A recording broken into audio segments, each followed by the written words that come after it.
టాలీవుడ్ లో minimum guarantee hero Raviteja. ఆయన పేరు చెప్తేనే థియేటర్లో జాతర వాతావరణం కనిపించేది. కానీ గత కొంతకాలంగా వరుస ఫ్లాపులు మాస్ మహారాజాను వెనక్కి నెట్టేశాయి. ఇప్పుడు భర్త మహాశైలకు విజ్ఞప్తితో బాక్స్ ఆఫీస్లో ఎలాంటి వేరియేషన్ చూపించలేదు.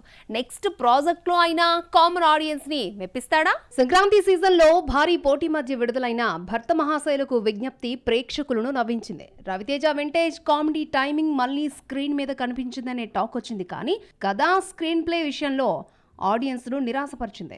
థియేటర్స్ లో రామ సత్యనారాయణ క్యారెక్టర్ చేసిన హంగామా ఆడియన్స్ నుంచి పాజిటివ్ రెస్పాన్స్ తెచ్చుకుంది.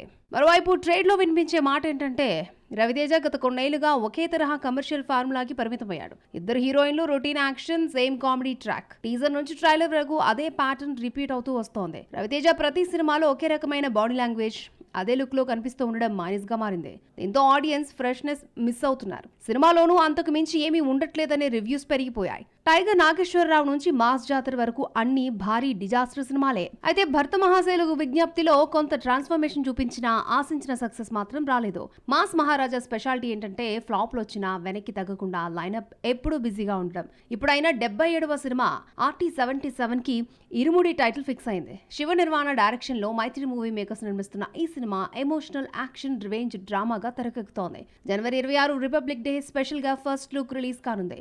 ఈ సినిమాలో రవితేజ కొత్త షేడ్ లో కనిపించబోతున్నారు అని బజ్ నడుస్తోంది. రవితేజ ఇప్పుడు మాస్ మాత్రమే కాదు, డిఫరెంట్ కంటెంట్ వైపు కూడా అడుగులు వేస్తున్నాడు. RT-77 తర్వాత యువ దర్శకుడు వివేక్ ఆత్రేయతో మరొక ప్రాజెక్ట్ ట్రాక్ లో ఉంది. యంగ్ టాలెంటెడ్ డైరెక్టర్స్ తో చేస్తున్న ఈ సినిమాలు మాస్ మహారాజాకు స్ట్రాంగ్ కంబ్యాక్ ఇవ్వొచ్చని ఇండస్ట్రీలో టాక్ వినిపిస్తోంది. ఈ సినిమాలతో అయినా రవితేజ తిరిగి ఫుల్ ఫామ్ లోకి వస్తాడా లేదా అనేది చూడాలి.